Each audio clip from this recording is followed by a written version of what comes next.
দিনটা ছিল অষ্টমীর সন্ধেবেলা। তোমরা তো দেখতেই পেলে অষ্টমীর সকালটা আমরা কিভাবে এনজয় করেছি। অঞ্জলি নিয়েছি, তারপর সবার সাথে ঘুরতে বেরিয়েছিলাম। আর ফিরতে ফিরতে জানো তো অনেকটাই সন্ধেবেলা হয়ে গেছিল, তাই আমার রাত্রেবেলা বেরোতে অনেকটা দেরি হয়ে গেছিল। ওই 9টা 9:30 মতন বেজেছিল।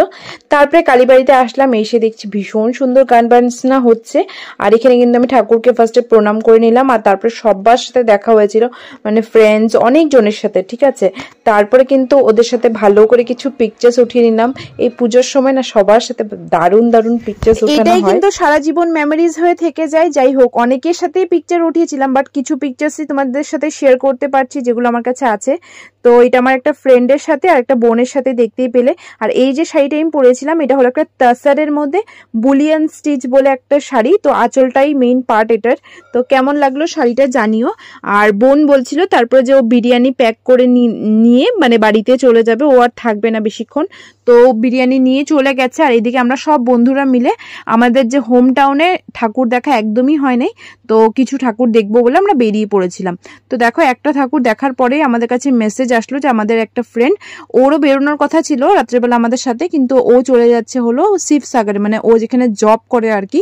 তো ও বন্ধ নেওয়ার চেষ্টা করেছিল, মানে বন্ধ পেয়েছিল, বাট একটা দিন কোনোভাবেই ম্যানেজ করা যাচ্ছে না, যার জন্য ওর যেতেই হবে। মানে নেক্সট দিন নবমীর দিন ওর একটা নাইট শিফট ছিল, যার জন্য ওর যেতে হয়েছে।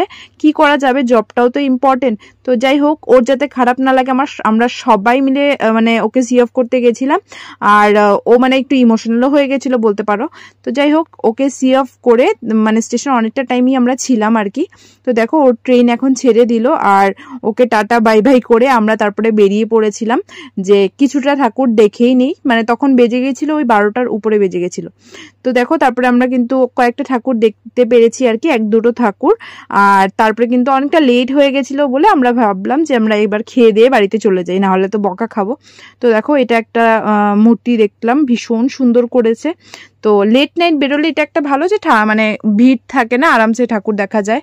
তো দেখো, তারপরে কিন্তু বিরিয়ানি রাখতে বলে দিয়েছিলাম, বিকজ অনেকটা লেট হয়ে গেছিল, তো পাবো কি না, তো ফোন করে বলে দিয়েছিলাম বিরিয়ানি রাখতে।